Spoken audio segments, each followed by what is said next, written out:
Yani bu işten atmalar bugün değil. Yani 31 Mart seçimlerinden sonra işten atmalar başladı. Şu anda merkezde Bağlar Belediyesi'nde 160'ın üzerinde, Hayapınar'da 12, Sur'da 14, Ergani Belediyesi'nde 24, Büyükşehir Belediyesi'nde dün 59, ondan önce de 10 kişi atılmıştı. Ama bu son atılan 59 kişinin bir özelliği, yani 2016'dan beri çalışan insanlar, 9 yıllık, 8 yıllık, 7 yıllık işçilerdir. Bu bize yani bu bizi üzüyor. Yani diğerleri tamam, bize dediler son 6 ayda işe girenler, ama diğer o atılanların içerisinde de 9 aylık, 1 yıllık işçi vardı. Ama bu sefer özellikle seçilerek 2016 baz alınmış ve bu 2016'dan bugüne kadar işe girenler atılmış. Yani bizim endişemiz bunun devamının geleceğidir. İnşallah bunun devamı gelmez. Yetkililer bu konuda biraz daha duyarlı olur. İnsanlar ekmeğiyle terbiye ediliyor. Önümüzde Kurban Bayramı var. Kurbana işsiz girmeleri acı bir şey olacak. Biz Hak İş Hizmet Sendikası olarak bu atılanların %70'i bizim üyemiz. Şu an itibariyle biz sendika farkı gözetmek için işçilerin hepsine sahip çıkıyoruz.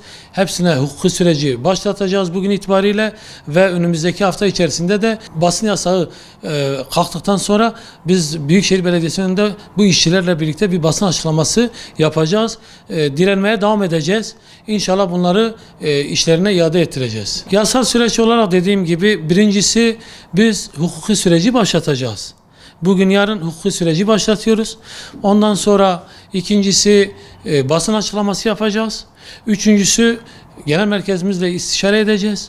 Gerekirse Büyükşehir Belediyesi'nin önünde çadır kuracağız ve orada direnmeye, eylemlerimize devam edeceğiz. İşçilerle birlikte, aileleriyle birlikte bunu yapacağız. İşten atılanlara sadece 22 nolu iş kolu denilmiş. Hiçbir sebep gösterilmeksizin önleri kesilmiş, SGK'dan bir mesaj gelmiş, hiçbir kağıt imzalatılmamış, onlara sadece SGK'dan E-Devletlerine mesaj gelmiş, işten atıldınız ve o 22 nolu kod bunların önünü şu şekilde kapatıyor. Bunlar işsizlik maaşına da başvuramıyor, işsizlik maaşı da alamaz.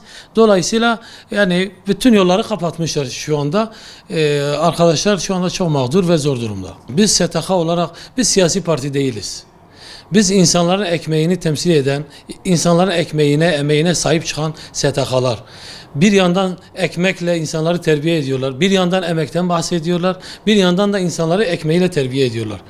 Biz her platformda şunu diyoruz, yani dini meşrebi ne olursa olsun, insanlar ekmeğiyle terbiye edilmemeli. Onun için bu insanlar ekmeğiyle terbiye edilmesin, bir an önce işlerine iade edilsin, bu sıkıntılar bitsin, biz de bu hukuki süreçleri geri çekelim. Onlar işçilerimizi işe iade etsin. Çünkü biraz önce dediğim gibi, yani işten atılanlar 8-9 yıllık işçi. Dolayısıyla bunlar çok zor durumda kaldı. Bunların işe iadesini tekrar talep ediyoruz. Bütün yetkililerden, bütün devlet yetkililerden de buna bir çözüm getirmelerini istiyoruz. Sadece şu anda Diyarbakır değil, bizim sendikamıza bağlı Van Belediyesi'nde, ondan sonra Silifke Belediyesi'nde, ondan sonra Denizli Belediyesi'nde, Cizre Belediyesi'nde vesaire Türkiye'nin çok yerinde şu anda 5000'e yakın, 5000'in üzerinde işçi işinden oldu. 31 Mart seçimden sonra bizim genel başkan vekilimizin dün açıklaması vardı. İnsanlar ekmeğiyle terbiye ediliyor. 5000 insanın üzerinde işçimiz şu anda işinden oldu. Bu acı bir şeydir. Dolayısıyla hükümetin de buna bir çözüm getirmesini talep ediyoruz. Yani buna bir çözüm, nasıl bir çözüm gelecekse hukuki anlamda bir çözüm bekliyoruz. Çünkü belediyeler siyasi yerlerdir. Bunun önlemini hükümetlerin alması lazım. Bu bugün oldu, yarın yine olacak, öbür gün yine olacak. Ben 25 yıllık belediyeciyim. Biz bunları tarihte hep gördük. Bunların tekrar yaşanmaması için hükümetin buna acilen bir çözüm getirmesini talep ediyoruz.